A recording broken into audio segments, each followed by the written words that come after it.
Welcome to By-The-Bywater, a podcast on the Megaphonic Network. I'm Ned Raggett. I'm Oriana Schwint. I'm Jared Pekacek.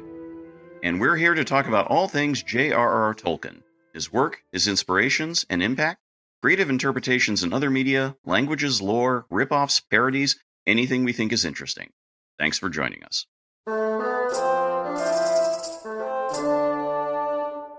Hello and welcome to the 67th episode of By-The-Bywater. It is great to be back with you all, and boy, this is a weird episode because all three of us are like going one way and going another direction, and we're trying to meet in the middle here.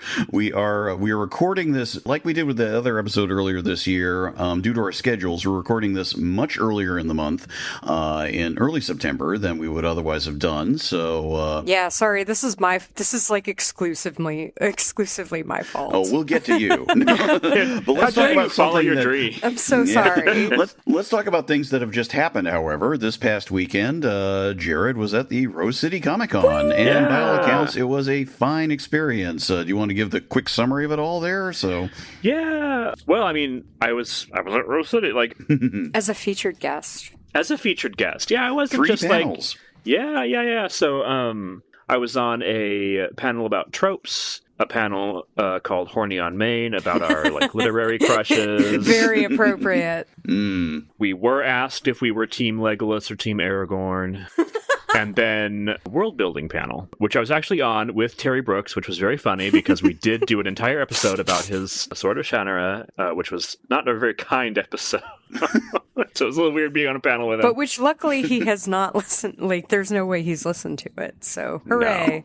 No, he's very nice. Like, as a person, he's right. I didn't enjoy his book. He's a nice person. And then, But he was nice. That's a good thing. Yeah. And yeah, signings. And all I wanted was please let me sign at least one book per day, please. and I did. So all right. Yeah. Got to watch people pick up my book, look at it, and put it back down. Or buy it. But yeah. Oh, man.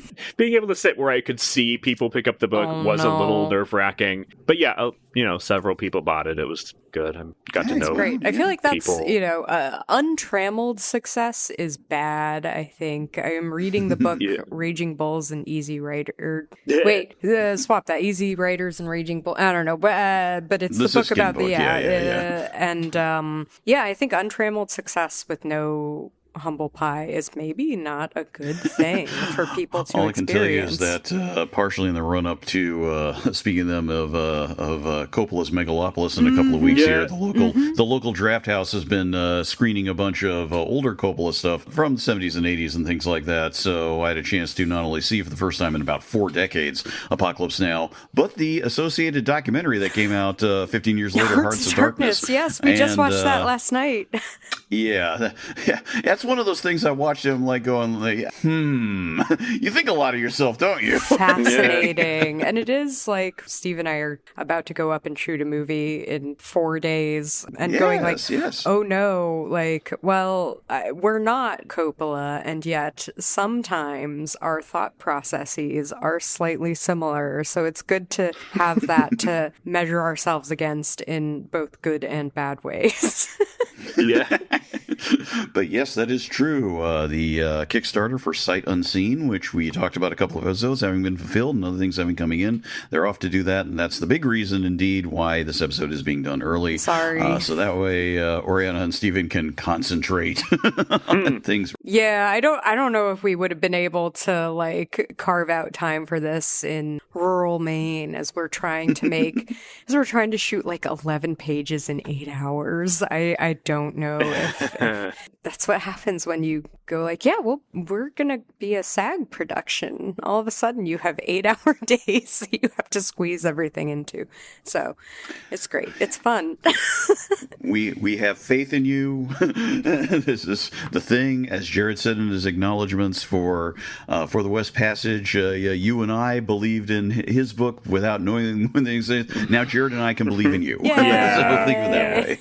Trade off. And you guys can randomly believe believe in me whenever I do, I don't know, another piece or something like that. I've got something interesting coming out in a couple of days, though, so that's on the exciting. Patreon. So, and it's got a New England connection. Hey, there's that too. So, Massachusetts, though, so I know how you feel. Pretty funny, though. Anyway, separate stuff. So, anyway, with all that said, so yes, even though this may be overtaken by events over the next few weeks before this episode comes out, there's still some news, so however outdated it might be when this finally lands in October. So, Jared, please take it away. God, I do love recording so early, and then like the episode comes out, and we're like, "Oh right, none of this had happened when we recorded it." I'm just glad we got some extra news today. At least we're at least somewhat caught up. Yeah. So, at the time of this recording in early September, 4 of the 8 episodes of The Rings of Power Season 2 have been released, and we'll say a little more later, but not much. It's not worth it. There's more word happening about the other adaptations, though. The planned live-action prequel to Peter Jackson's Lord of the Rings films, Andy Serkis's The Hunt for Gollum project, maybe involving Ian McKellen and Orlando Bloom returning to the roles of Gandalf and Legolas, per comments by them. While earlier today, before we recorded this, a further comment from McKellen indicates it may be a 2-film project. We've seen this kind of mission creep before. We're not sanguine. And separately, late August finally brought a trailer for The War of the Rohirrim, the forthcoming anime prequel to the Jackson films. This is still due for a December release, and this is the first time we've seen some shots and scenes from it beyond the appearances of individual frames a few months back. Kenji Kamiyama, as director, and his team have translated the basic setting to anime form very well based on some of the shots. The trailer certainly wasn't shy about hyping the connection in the slightest, intercutting various scenes from Jackson's The Two Towers, Rohan sequences with Kamiyama's work. It's also good to finally hear some of the vocal performances from cast members like Brian Cox as Helm, and in her role as the film's narrator, the return of Miranda Otto as Eowyn.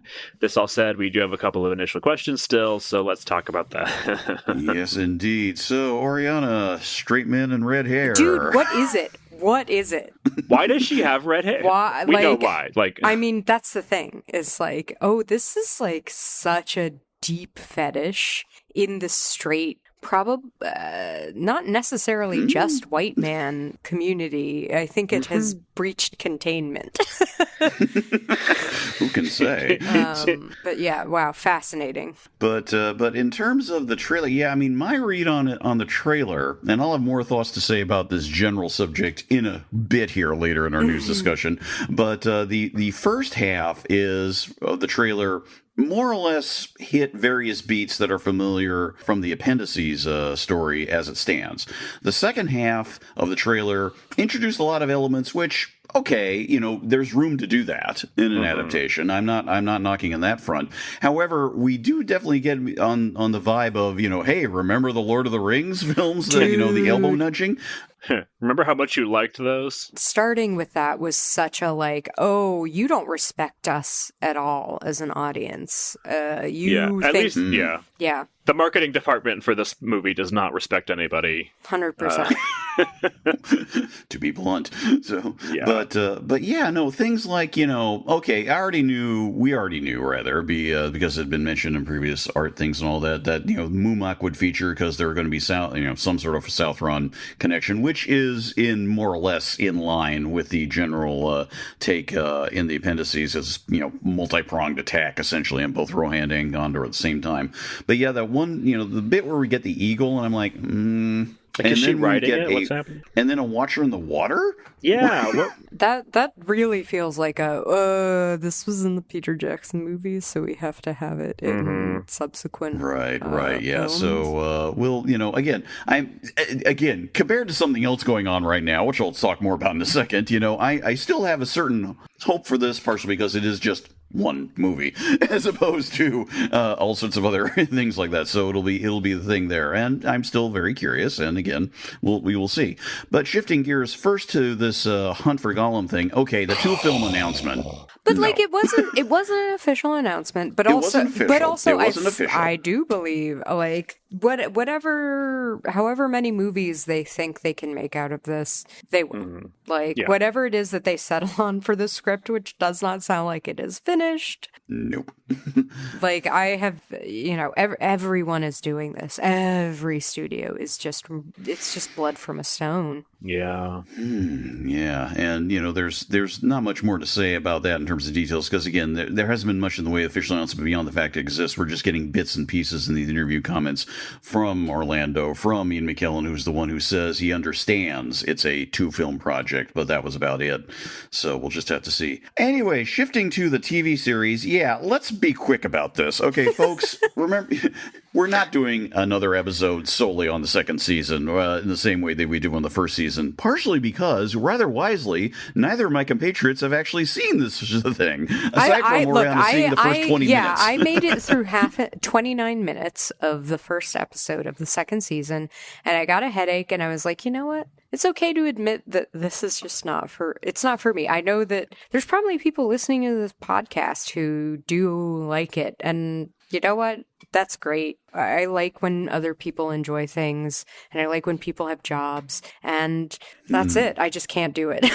I do intend to watch it. I just haven't had time since it came out. And I've been so fascinated by the completely polarized reaction to this. Like, a lot of people, including some of the people on this podcast, are like, it's terrible. It's more of the same as the last season. Other people, including some really surprising people, have been like, no, it's art now. It's like a fantastic fantasy show. Oh no. It's miles better than the previous season. Like, all of it. And I'm going like, really? Like, how does something that, as far as I can tell, is more just really, really bland and awkward than actually terrible? Like, how did it result in this kind of response? I think people are desperate for it to succeed, maybe. I don't want to be imputing motives into, like, people's, what they're going for. It's all that, that's a bad look on my part. But I kind of have to feel there's almost a sort of, like, there's this desperation in some of the quotes I've seen going like, no, it's wonderful. And I'm like going, you can like it, but are you sure you want to do it? I mean,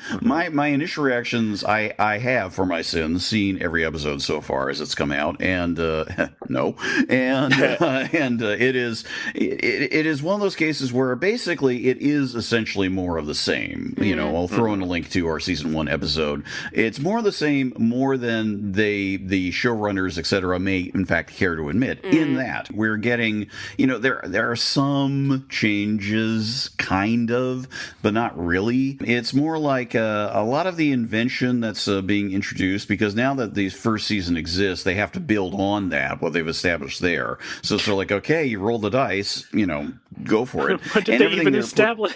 Yeah. And everything they have put on there, it just sort of like it's there. When it's heartfelt, in quotes, it's very treacly. When it's comedic, it's very clunky.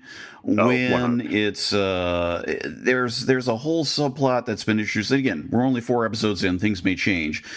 Isildur has now been involved in what's turned into a rom-com setup that's now turned into a potential love triangle type thing, and every beat is so obvious and dull. And the meet cute alone was making me tear my hair out. It was like, what? And that's the problem. I would say, if I had to sum it up, is that if an adaptation makes choices, if you introduce it, you can do all these things. They can happen. They can be done. You don't always have to, please an author. In this case, of course, Tolkien's dead. But if you've been following the George R. R. Martin thing with House of the Dragon, he's been annoyed at some of the changes. But, there you go. Even if he's directly involved, as he is to some degree, he's, there's still things beyond his control. Well, I think Martin's complaints are beyond just little changes to the book. Anyway, this is not a House of the Dragon. Fair, yeah. Another podcast. But to sort of wrap this up here so we can actually, get to our subject. Again, my take on it is that, I have truly been contemptuous. I feel that it is insulting my intelligence. I think it's one of those things where ultimately the key issue, which we touched on here with the War of the Rohirrim trailer, carries over to here, in that it really really, really makes you want to think of the movies. And it is doing so in a very particularly obnoxious way to me, where they're backing into including more stuff from Lord of the Rings, so that way they have an excuse to put it in there. We're talking about introducing Tom Bombadil. We're talking about introducing some of the concepts and language. We're talking about some of the Ent stuff that's being introduced. It's like, and we're talking about even the Barrow-wights. And again, it's very frustrating. It's very frustrating and annoying because it bespeaks a certain lack of faith in what they're trying to do as something original, because they have to keep doing these fallbacks. And that ultimately just, it just makes me more irritated the more they do all this. I'll leave it by just simply saying that introducing a mystical origin for the hobbits ending up over in the Shire eventually because it's supposed to be a promised land. Yeah, that to me is just another example of where this is going. And again, by the time we do our next episode, the rest of the episodes will air. Maybe I'll be the only one to have seen them all. But unless something really spectacular happens these next 4 episodes, and right now the track record is not good. Yeah, to me, that does not feel like Tolkien. The prophecy is not really part of Tolkien. Like, that's not... There's a few significant ones, like, the no man can kill me type stuff. Yeah. But I think specifically with the hobbits, there's such a non-mystical people that totally. Adding this, like, we are foretold home kind of thing is like, is that really, like, I don't see hobbits thinking along those lines. And I know, like, it's always a struggle when you're talking about an adaptation, not to make it sound like you're going, well, it's not the book, so it sucks. And it's like, that's not, I don't think that's valuable. We make this point a lot, I think. I don't think it's a valuable criticism to go, well, it's not like the book. It's like, well, what does the book do that works? Yeah. And why does the movie or TV show not work when it's trying to do the same thing?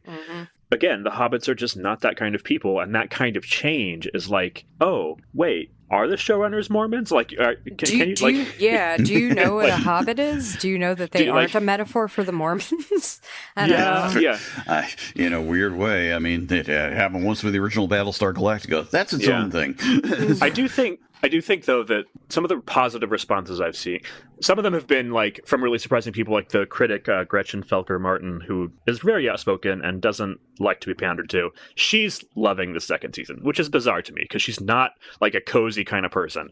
And then other people are like, I love it because it's so warm and joyous and all of this. And that's the one I find interesting, because it's like, sure, I mean, the first season anyway was like, had those tendencies, and it didn't work for me, but it was like, you can find something better than, I mean, it may not be, that thing may not exist yet, but like people looking for something that's not House of the Dragon, basically, is what it feels like. Like this feeling that because Game of Thrones was super popular, but they didn't like it, now something else has to be popular that's doing something they more do like. Sincere, and it's more heavier, more sincere. To me, nothing feels less sincere than Rings of Power. Exactly. It comes across to me as the kind of thing that's telling you how sincere it is without actually being sincere. That is, like, truly, that feels like God, no, we can't. But that does feel like the impetus behind the inclusion of Tom Bombadil in a story where he has no role at all. That feels like a very cynical, like, we'll get the book nerds on our side by just including Tom Bombadil, because that's all you need, is you just need, hey doll, Mary doll, and which provides us a lovely little segue. It does. So it's time to talk about our main topic for this episode. The choice was mine, and so I will begin.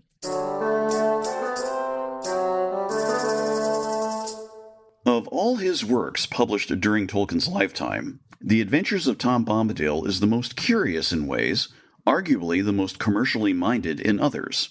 In fact, per Wayne Hammond and Christina Scull's detailed critical edition, the whole reason it exists come down to a simple combination: a close relative and Christmas shopping. Jane Neave, Tolkien's beloved aunt and a longtime supporter of his work, wrote to him in 1961 suggesting that some kind of book or story focusing on the character of Tom Bombadil could be of interest as a stocking stuffer for younger readers in the wake of the Lord of the Rings' initial impact. Bombadil himself, as we discussed in our episode on him, was a character that grew out of a doll his own young children had loved, with roots in an abandoned early poem about a kind of spirit figure representing the disappearing English countryside that he knew from his youth. Following an initial poem published in the 1930s, Tolkien introduced both Bombadil and a variety of characters in that poem into the manuscript for The Lord of the Rings, his seemingly inexplicable nature rooted in that transference of setting and Tolkien's later elaboration. Tolkien initially thought that taking the original poem and publishing it as an illustrated booklet with the work of Pauline Baynes, who had become his favorite illustrator of his own work since Farmer Giles of Ham, could be done. But his publisher Rayner Unwin suggested including more poems to create a book as a better approach. While Tolkien was slightly doubtful, he took it upon himself to review various of his older and shorter lyric poems on various subjects, from the comical to the mysterious and horrific, most of which did not have a specific Middle-earth setting, and many of which had been published a couple of decades earlier in small journals or anthologies as part of his continuing interest in the field, though not widely making a major mark on his own. Openly unsure of their quality, Tolkien worked on revising them to make them generally, if lightly, more canonical with Middle-earth, working on the conceit that these were further writings scattered as apocrypha and snippets in the contents of the Red Book of Westmarch, the already established fictional ur-text from which both The Hobbit and The Lord of the Rings, as well as the then unpublished Silmarillion, had supposedly been drawn. We'll put a link to both our episodes on the Red Book as well as Bombadil himself in our show notes.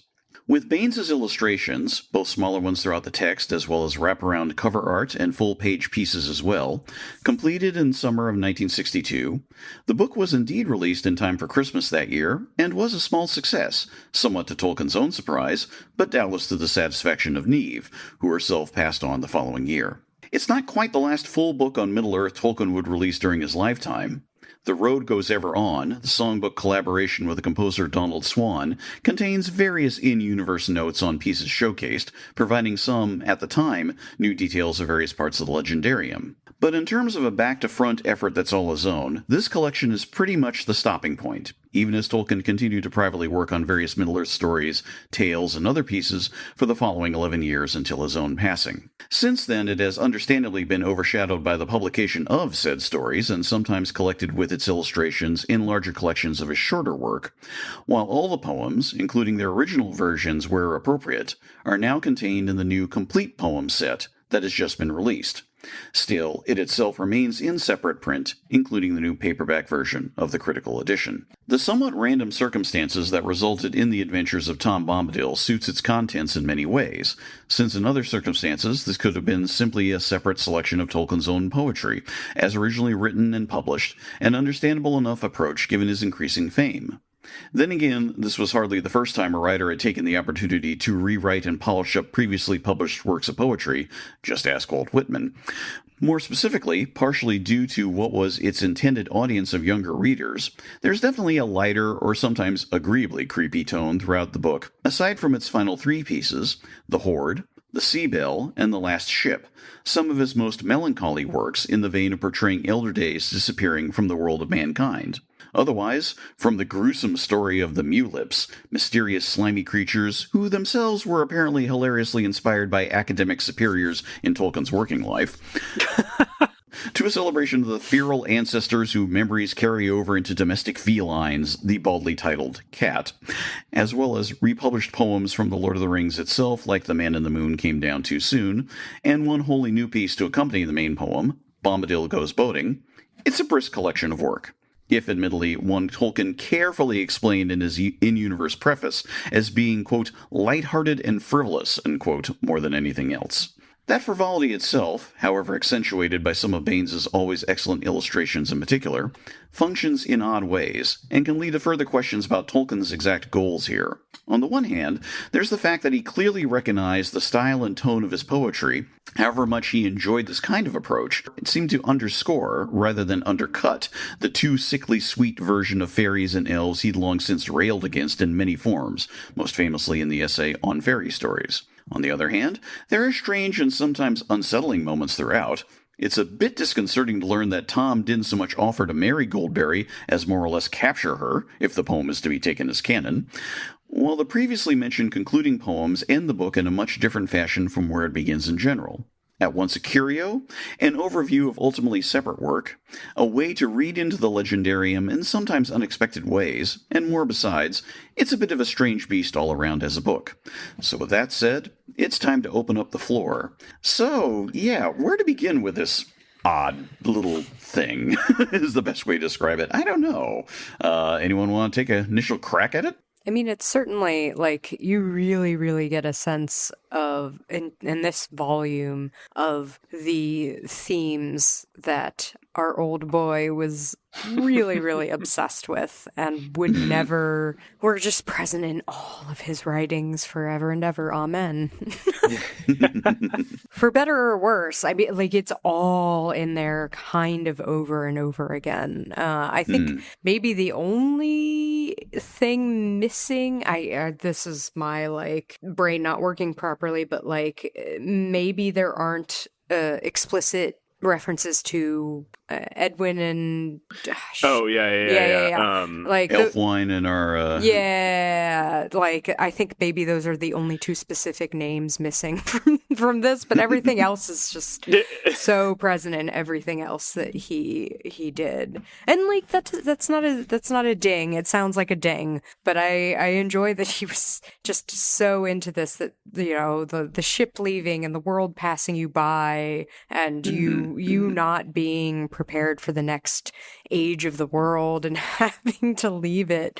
I get it. And also a poem entirely about, you know, the perils of wealth. Also that. Though given his letters, it seems like he never really thought of himself as actually getting dragon horde wealth. Yeah, that's Just true. always complain. And like, again, probably not wrongly, just being like, oh God, taxes. I have no money. I have to sell my rights. Yeah. And so we ended up with our new section there. We'll throw a link to the letters episode in the show notes from earlier this year. Jared, I recall, as you were reading this a few days ago and posting, you were very surprised by his embrace of sweet Victorian child poetry here, essentially. Yeah. So I'd read it years ago. I think probably like early teens, when I was like, had just read Lord of the Rings myself for the first time. I was like, I gotta track down everything. And I liked it okay then. This time around, less enthused, weirdly enough. Like, I think I think I'm on record as saying I don't always love his poetry. Okay, we gotta talk about that. We're gonna put a pin in that particular thing and talk about, yes. But yeah, I had forgotten how... I'm sorry, I'm stammering so much because I am so tired, because post-convention and then Kat not letting me sleep as soon as she was so excited to see me that she wouldn't let me sleep. Speaking of Kat. Yeah. Yeah, right? She is sleeping off to the side. I was positive she'd be like interfering with this because she likes to look at whatever I'm doing on the table and try to eat it or climb into it or whatever. Anyway, so I'm a little scattered right now. But yeah, I had forgotten how much of it is made up of this kind of like, oh, and then the little fairy princess did this, like that kind of, that's not verbatim, obviously.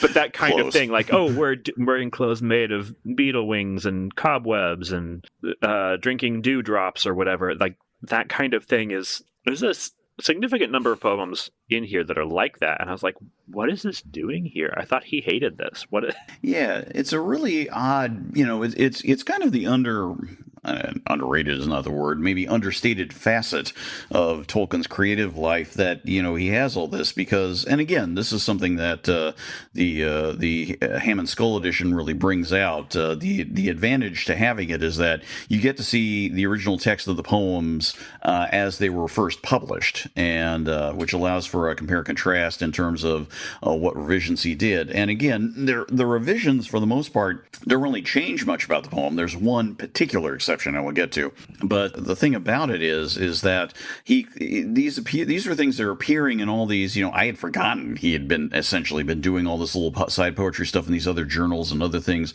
in like the 30s and, you know, 40s and things like that. It's sort of like, some interest. He's like, oh, I've got a poem idea I'll send in and it'll get published here or things like that. Yeah, it was a lot easier to get published when you like worked at Oxford in the 30s. I feel like kind of didn't matter.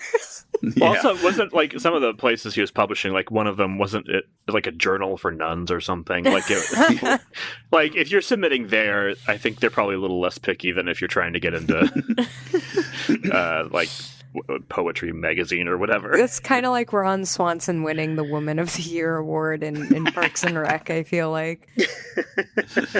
That right there is a comparison point. So, yeah, I mean, just a sort of another just sort of quick thought along these lines is that I think something, you know, again, we have specifically said we are not going to be reviewing the new complete poems collection because, but one I think may be handy about that is, assuming they're, you know, presenting everything as thoroughly as they say they were, and I'm sure they are, is that if they group it in enough of a chronological march through, you probably would be able to see this whole clump of these poems at a certain phase of his life, partially when he had, you know, younger kids, which may also be a factor in all this. I could be wrong. Who knows if he tested it out on them at first? I'm not immediately aware of that.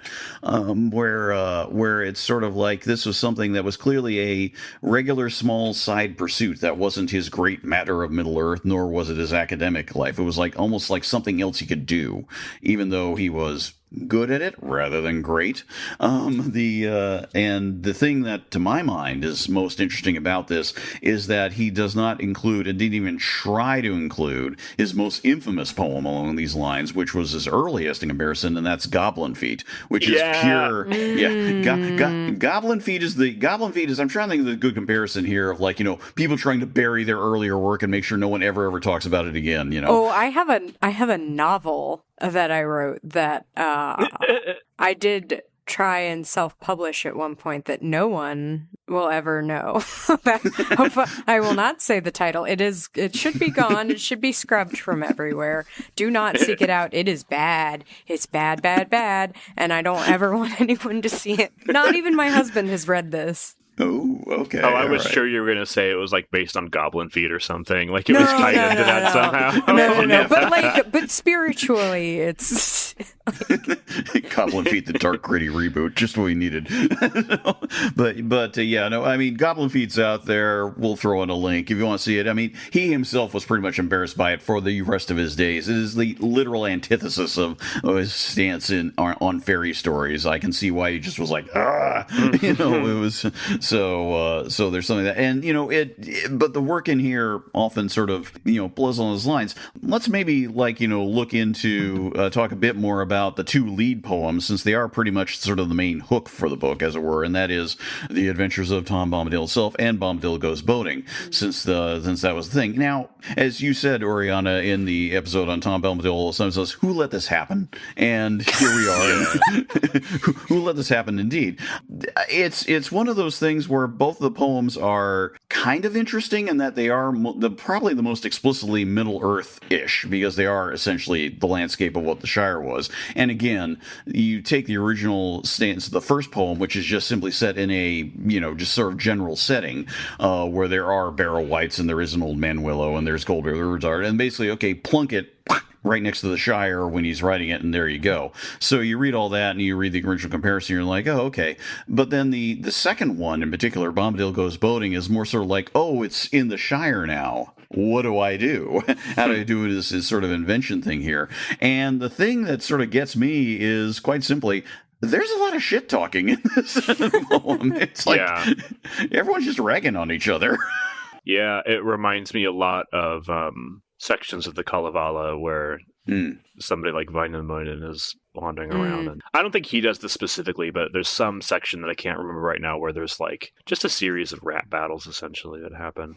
Just like that's how it felt to me. I didn't love either one of them, but yeah, they're kind of nice, curious. I mean, you're going to say, Oriana. I will say, like, in the Finnish, and like, I tried to read Kalevala in Finnish when I was learning Finnish, and it's actually like, I mean, there's plenty of words that, like, it's very difficult even for speakers of modern Finnish to kind of fully explain exactly what's happening. Surprisingly accessible, even given that limitation. But there is just an economy of language, I think, that you lose in English, and that Tolkien certainly, it's just not the most economical language you've ever heard in these two specifically. Although the Sea Bell is the one where I was genuinely like, I am not on board with this, which is great. Like, I was on board with the subject, but not the form. I was just like, oh, this is not resonating with me. This is not plucking at my whatever strings and whatever organ makes sense. Yeah,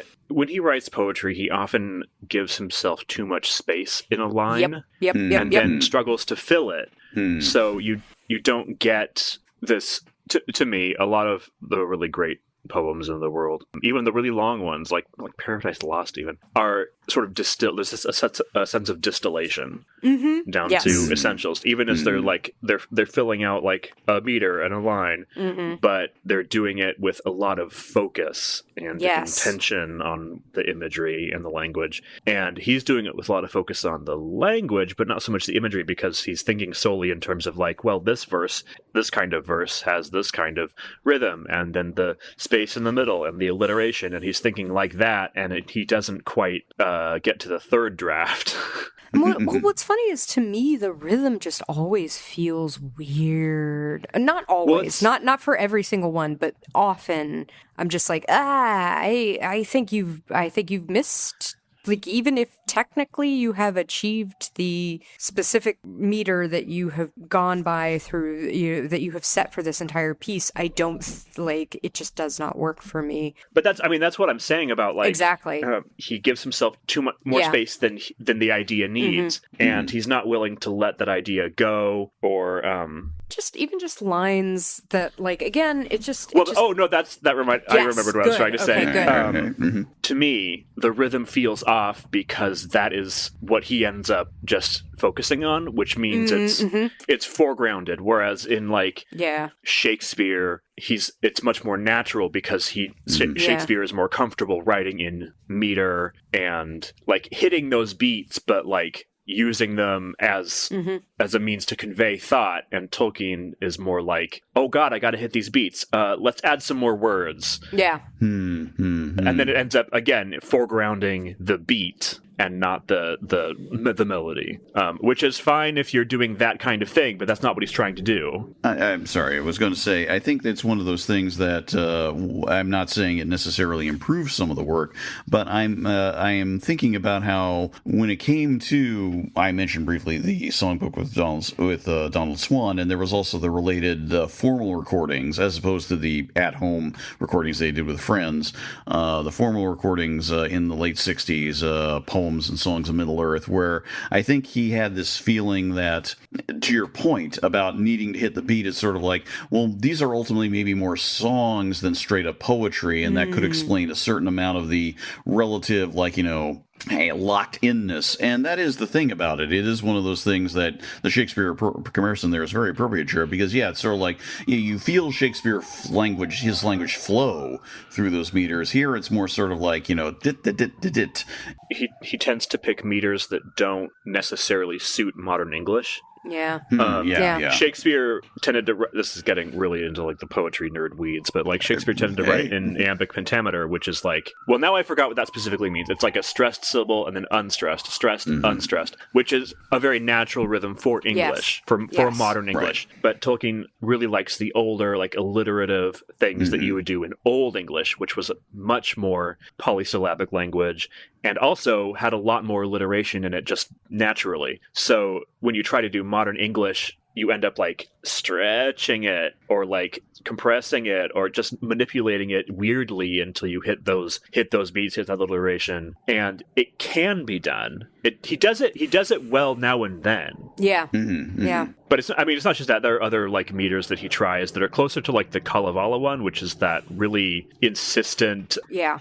I can't remember a line from Kalevala, but like there's Hiawatha is famously also in the same meter where it's like, by the shores of Gitche Gummi, by the shining big sea water. That's a daughter of the moon. Like it feels very unnatural for English, and he tries that in one of them. It's not just meter; it's grammar too. Is the thing. Yes, and that's that's what, like, you can see him, if you've read the Kalevala in either English or Finnish, you can see what he's trying to do. But then, like, one of the big issues is that in English, like, in Finnish, the verb endings are often, like, it's much easier to find ways to rhyme verb endings and also just, like, stick a lot of endings onto words, onto nouns, onto anything, you decline them, and that gives you a lot of sound similarities that you just aren't going to get in English. Yeah, or would in Old English, because it had a similar, right, not very similar, but it was much more inflected than it currently is. Inflected, that was the word I was looking for. Thank you. Well, but like declension is nouns, conjugation is verbs. But yeah.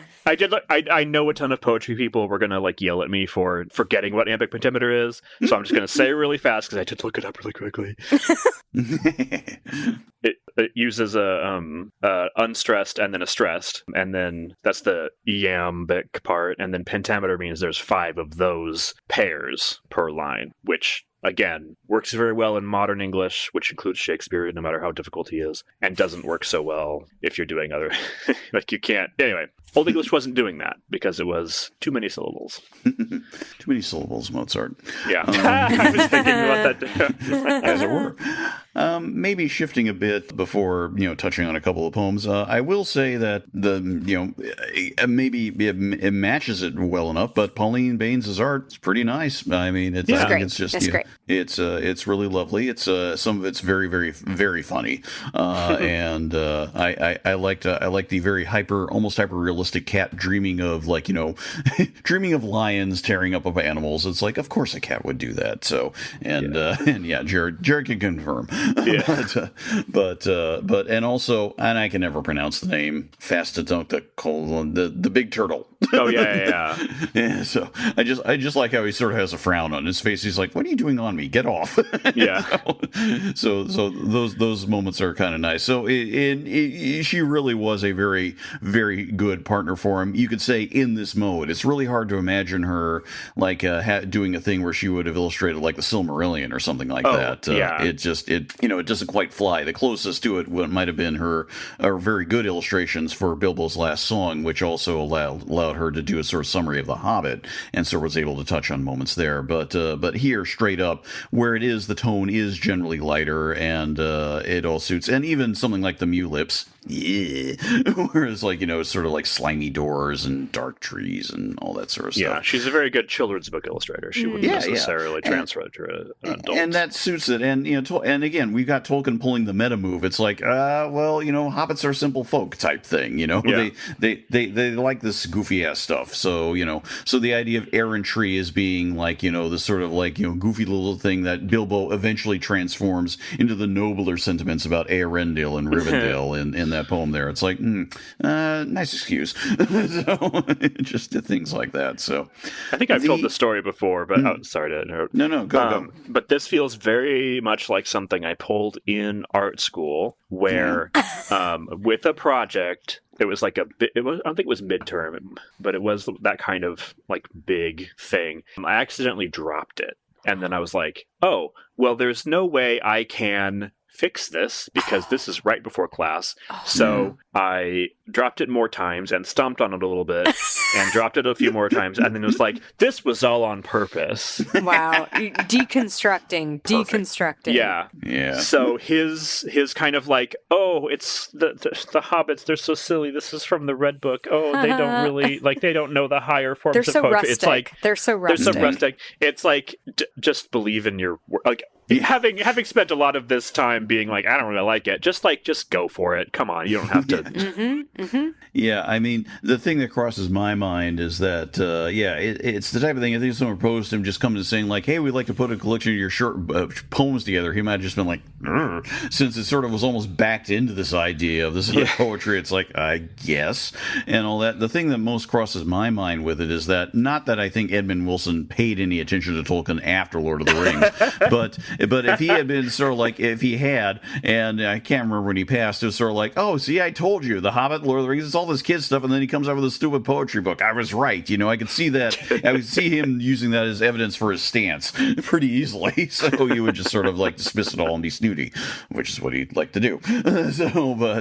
But setting him aside, not to give it its due, but as I indicated, Oriana was completely right. It's like, familiar themes. Still, the final poems in particular, it's almost sort of like he's trying to find a way to sneak things in. And even if the sea bell didn't sound like it suited you at all, Oriana, there, so it's like I like the themes, but for some reason the form just didn't. I don't know. I like what he's trying to do. I feel it. I feel the pull of the sea. I get it, but it just. Well, the last ship I kind of think is interesting to me because that's the one major change. There are revisions, as noted, from the original form and to make this more quote unquote Middle Earthy. Sometimes lightly, sometimes not really at all. And again, there are poems that are sort of taken back from the Lord of the Rings itself. Again, the quote unquote simpler ones that the hobbits sing and all that, Oliphant, for instance, and so forth. The last ship is interesting because it is one of the ones based on an earlier one, and as is noted in the notes, in the original form, the idea being that it's supposed to be, elves sailing across the sea and a human woman sees them going. They invite her to come along with, but she realizes she is part of Earth, part of this mortal world, and cannot join them. In the original publication, as again included in the edition, she goes back and it's a warm and lively world she finds herself in. It's sort of like there's a bit of feasting or something going on in the home she returns to. There's sort of life and activity. It's sort of like, okay, I'm not part of the fairy world, but I'm more here now. In a weird way, it's almost kind of like what eventually happened in something like a few years later with Smith and Wooten Major, which has something that element to it. Here, though, the ending is much more, and it's very interesting that the collection ends with it. It is much more sort of, very, very, I don't say dour is not the word, but certainly much more melancholic and a feeling of she cannot join the ship. She goes back to her place. She's only wearing like plain brown, she says, and the whole house, everything feels down. It's sort of like the magic has gone. So it's an interesting sort of, okay, and again, a very downer note to end what is supposed to be a little Christmas stocking stuffer. On this collection here is kind of what I thought. So, but I think it is interesting that he sort of like puts that at the back in the end as a way to wrap it up. That the placement of the last ship is one of the most Tolkienian things about this collection. Where it's like, the magic is gone. Go home. You don't have to go home, but you can't stay here. That is a comparison. That will do. So, again, talking about Tolkien's poetry in general, because it is sort of like, it is not his thing, even though he clearly loved it, is kind of the thing. I mean, his work, that when it pops up in those fragments and bits and selections in something like Lord of the Rings, even though sometimes people are like, too much poetry, in the context of the prose, it provides an interesting little interruption. It provides an interesting contrast. You get a sense of different kind of forms, different kind of ways that, peoples, you could say, introduce from their own backgrounds how they do poetry. What is the form of that poetry, how it is done. Gimli's is much different from Legolas's. Aragorn's is much different from Bilbo's, etc., etc. Sam's is much different, and so forth. There it has a place. There you can sense that contrast. Here, especially since everything is just the one mode, and for lack of a better term, it does ultimately just sort of feel like it's falling a bit flat. It's something that its success honestly surprises me, at least in the moment. I guess there was just enough of a built-up demand. Again, nobody really talks about it all that much. It's something that's sort of like, it's nice, and that's really all you hear about it. Yeah. Because, I mean, to me, that's really all it is. It's like its occasion. It's like, it's nice. It's an add-on. I do like the Mute-Lips, but... The Mute-Lips are fun. But other than that, it was kind of like a interesting footnote, I guess, in his career. Yeah, it's sort of an accident of history. And maybe that's as good a place to wrap this episode up as any. So, and all that. We got nothing more to say.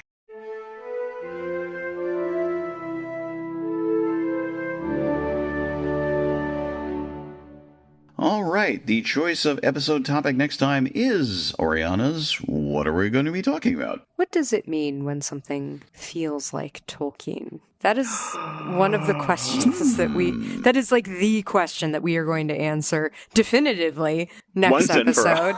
Once and for all, ours are the only opinions that matter.